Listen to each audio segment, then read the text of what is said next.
जब अजीत सिंह ने हवेली के अंदर जाने के लिए पैर आगे बढ़ाए तो दरवाजे पे किसी अनजान व्यक्ति ने उसे रोक लिया और नज़दीक जाके बोले, कौन हो आप और किधर जा रहे हो? अजीत सिंह ने जवाब देने के बजाय उसने सामने सवाल किया, जी आप कौन? मेरा नाम अर्जुन सिंह है और मैं यही पास में ही रहता हूँ।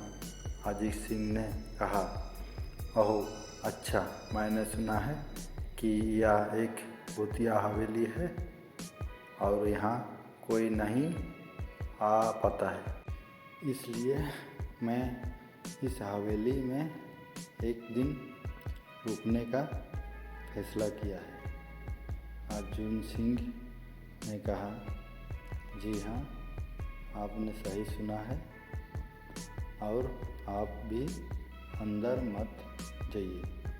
मेरी माने तो आप भी वापस लौट जाइए, यहाँ बहुत खतरा है।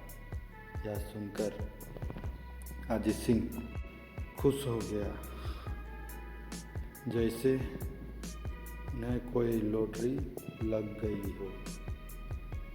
अर्जुन ने उसकी खुशी को देखकर बोला, आप क्यों खुश हो रहे हो? आपको तो भूत का नाम सुनकर डर लगना चाहिए। शायद आपको पता नहीं होगा कि मैं भूत प्रेत में काफ़ी दिलचस्पी रखता हूँ। अगर इस हवेली में भूत है तो मैं अंदर ज़रूर जाऊंगा और सारी सच्चाई का पता भी लगाऊंगा। इतना कहकर अजीत सिंह उस हवेली में चले गए। अंदर जाके अजीत ने अपनी बैग को साइड में रखा और हवेली के चारों ओर देखने लगा।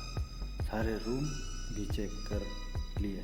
बाद में ड्राइंग रूम में आके सोफे पर बैठ गया। उसने वहाँ बैठकर दारू के 2-4 पैग भी पिए। वहीं अचानक उस रूम में लाइट का एक बल्ब चालू बंद होने लगी, लेकिन अजीत ने उस पर ध्यान नहीं दिया।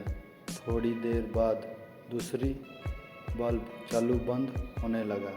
फिर तो हवेली की सारे लाइट चालू बंद होने लगी। यह सब देखकर अजीत अपनी जगह पे खड़ा हो गया और संपूर्ण सचेत हो गया। अचानक उसके सामने एक छोटा टेबल हवा में उड़ने लगा। करीबन 6 फीट हवा में ऊपर जाके गोल गोल घूमने लगा और बाद में अजीत की ओर तेजी से आने लगा। अजीत ने तुरंत ही अपने जगह बदल दी और दूसरी ओर चला गया और वो टेबल वहीं जाके गिरा जहां अजीत खड़ा था। अजीत कुछ समझ पाता उतने में सोफे की सीट उसकी ओर आने लगी। वो जल्द खड़ा हो गया और छलांग लगा के दूसरी ओर कूद गया, जिसके कारण सोफा दीवार को टकराया और अजीत बच गया। अचानक सब कुछ शांत हो गया। अजीत ने चारों ओर सतर्कता से देखा और बड़ी आवाज़ में बोला, तुम जो भी हो, सामने आकर के बात करो। वहीं एक बड़ी परछाई उसके सामने आई। अजीत ने उस परछाई को देखकर बोला, कौन हो तुम और क्यों मुझे मारना चाहती हो? परछाई, तुम्हारी भूल के कारण। अजीत, मेरी भूल? मैंने कौन सी भूल की?